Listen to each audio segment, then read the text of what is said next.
O desafio sombrio das redes sociais. Você teria coragem? Me chamo Josué e moro em Atibaia, uma pequena cidade no interior de São Paulo. Eu nunca pensei que algo tão inofensivo quanto um vídeo de redes sociais pudesse mudar minha vida. No começo era só uma brincadeira, uma forma de matar o tédio e, quem sabe, acumular alguns seguidores. Mas eu fui fundo demais.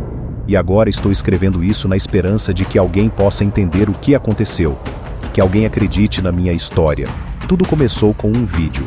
Eu estava navegando por uma rede social famosa tarde da noite, em uma daquelas madrugadas em que o sono parece um visitante que nunca chega. E então um vídeo estranho surgiu no meu feed, com o nome A Casa dos Sussurros. O vídeo tinha um tom sombrio, uma qualidade caseira que o tornava ainda mais assustador. No filme, uma pessoa entrava em uma casa velha, quase em ruínas, e dizia uma frase assustadora: "Se você está aí, me dê um sinal." E era só isso, nada de especial. Mas havia algo nos olhos da pessoa no filme, um brilho estranho, como se ela tivesse visto algo que não deveria.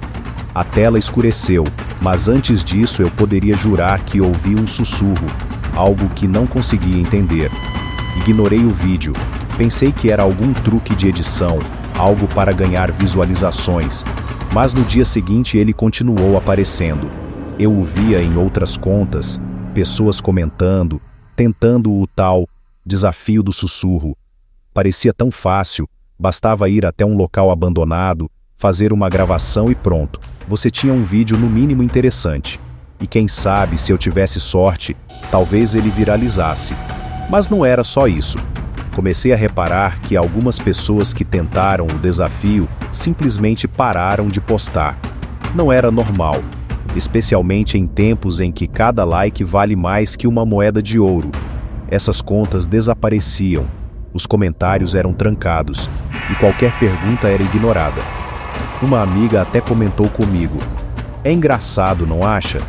Parece que todo mundo que tenta esse desafio some das redes sociais." Achei que fosse uma coincidência, mas agora percebo que deveria ter ouvido minha amiga.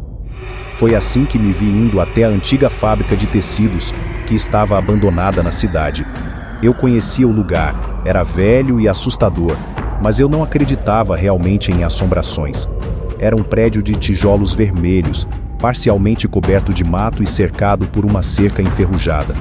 O tipo de lugar onde adolescentes fazem pegadinhas para mostrar coragem. Cheguei lá numa tarde fria, com o céu encoberto e um vento que parecia carregar murmúrios, como se a própria fábrica estivesse falando. Entrei com meu celular em mãos, o coração batendo um pouco mais rápido, mas me senti estúpido. Era só um vídeo.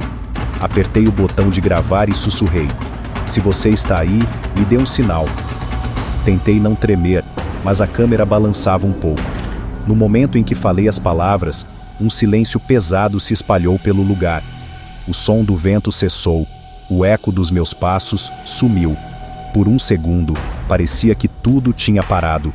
Então, bem fraco e distante, ouvi algo, um sussurro. Não era alto, mas estava lá, suspenso no ar como uma teia fina quase imperceptível. Fiquei paralisado.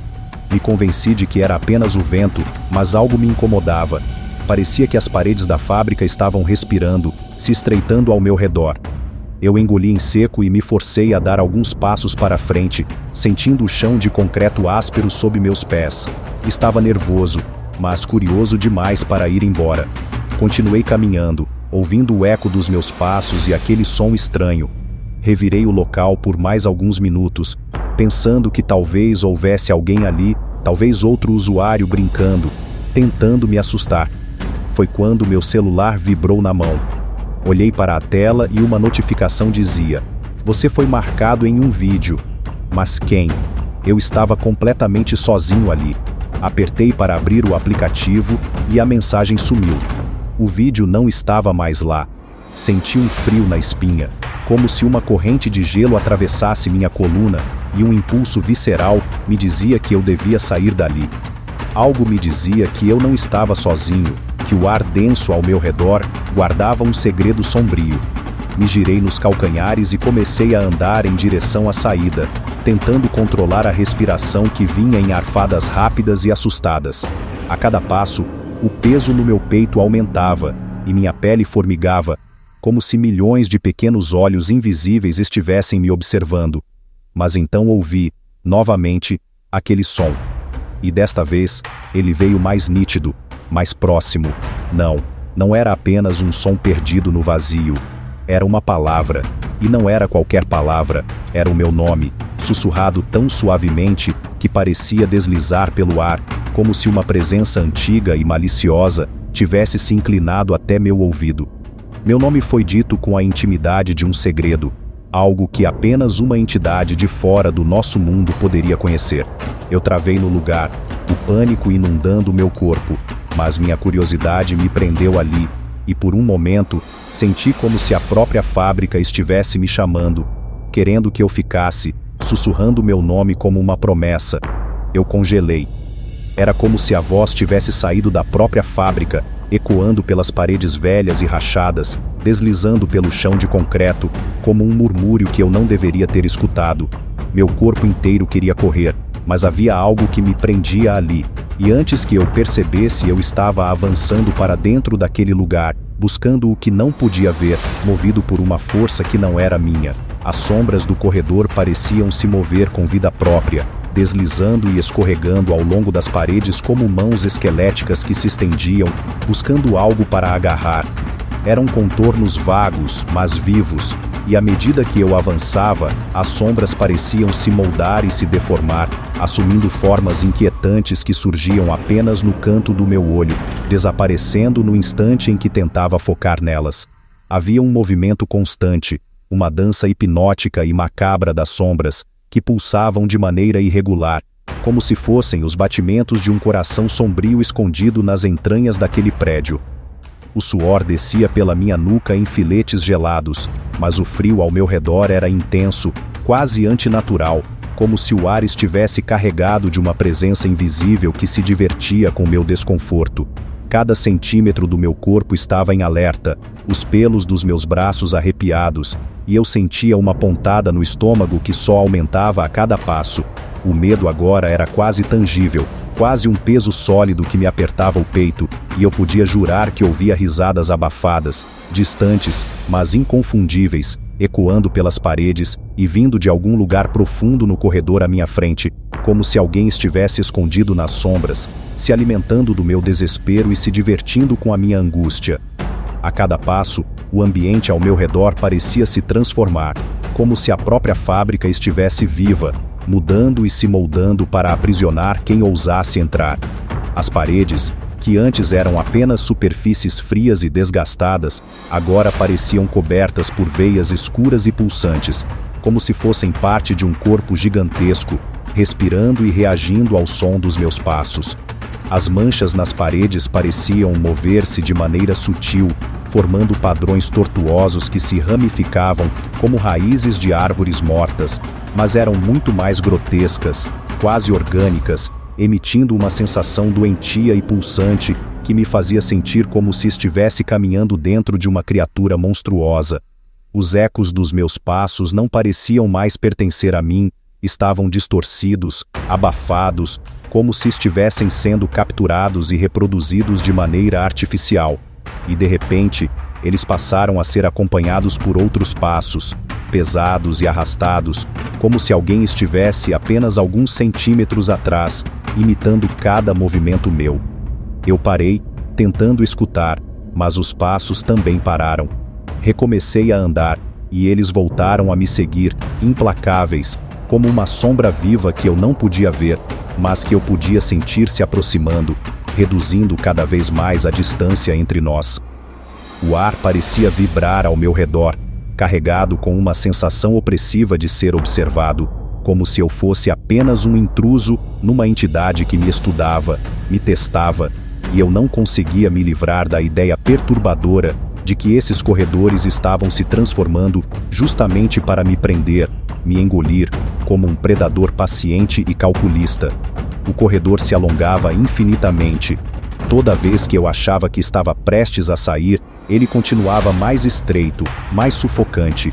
Minhas mãos tremiam, e eu puxava o ar, sentindo o cheiro de algo rançoso, úmido, como carne apodrecida. Tentei ignorar e segui em frente. De repente, um vulto passou correndo pelo canto da minha visão, rápido demais para ser humano, mas com uma presença tão pesada que parecia puxar o ar ao seu redor, sugando a pouca vida que restava naquele lugar. A sensação foi tão brusca que meu coração pareceu parar por um momento, e um arrepio congelante percorreu minha espinha, espalhando um pavor quase primitivo. Eu tentei virar a cabeça, focar naquele movimento, mas era como se as sombras se dissipassem instantaneamente, deixando apenas uma vaga impressão do que quer que estivesse ali, um rastro de algo que não deveria existir. A escuridão parecia se estender e ondular, quase como um líquido denso, absorvendo cada partícula de luz que ousasse entrar. Agarrei o celular com mãos trêmulas, sem saber exatamente porquê, talvez procurando alguma sensação de controle, um último elo com a realidade. Olhei para a tela e senti o sangue gelar. O celular havia começado a gravar sozinho, capturando uma imagem de mim mesmo, uma versão distorcida e vacilante, como se o próprio reflexo na tela estivesse contaminado pela energia maligna daquele lugar. A luz azulada do visor iluminava meu rosto pálido, revelando olhos arregalados e suados, a expressão de alguém preso em seu próprio pesadelo. Mas então percebi algo horrível. Atrás de mim, na tela, havia um vulto indistinto, uma figura que não se movia, mas me observava com uma paciência predatória. Era apenas um contorno sombrio, sem forma clara, mas pulsava, emitindo uma presença que parecia crescer a cada segundo. E como que respondendo ao meu olhar, aquela coisa se inclinou, e seus contornos flutuantes ficaram mais nítidos. Era como uma sombra condensada, um reflexo sem corpo, um predador feito de trevas, e eu sabia que, se me virasse, poderia vê-lo diretamente. Minhas mãos congelaram ao redor do celular, e cada instinto gritava para que eu não olhasse, para que eu corresse. Mas meu corpo, hipnotizado pelo medo, estava preso ali, enquanto aquela sombra na tela continuava a me encarar, desafiando minha sanidade, mostrando que talvez eu nunca mais conseguisse sair dali. Era uma figura, estava longe, quase invisível nas sombras. Virei-me com o celular tremendo nas mãos, mas a figura havia desaparecido. Um sussurro surgiu, mas próximo, quase no meu ouvido. "Por que você veio?" Fechei os olhos, tentando me convencer de que era um truque da minha mente, algo que eu imaginava, mas o frio ao meu redor e a intensidade daquele lugar eram reais demais para serem ignorados. O celular começou a vibrar de novo, e quando olhei, outro vídeo tinha sido carregado na minha conta. Eu não postei aquilo. No vídeo, era eu, andando pelos corredores, com olhos que não eram meus, olhos fundos e escuros, que sorriam enquanto o resto do meu rosto permanecia imóvel, como uma máscara. No fundo, eu ouvi sussurros, chamando meu nome, e algo muito mais sombrio, aguardando, invisível na escuridão. Essa é a razão pela qual nunca mais voltei àquele lugar. Se você chegou até aqui, obrigado por assistir. Se gostou deste vídeo, deixe seu like e inscreva-se no canal para mais relatos aterrorizantes. E agora eu pergunto, você já passou por algo assim? Algo sobrenatural envolvendo redes sociais? Compartilhe nos comentários abaixo. Até a próxima história, onde talvez descubramos o que realmente se esconde nas sombras.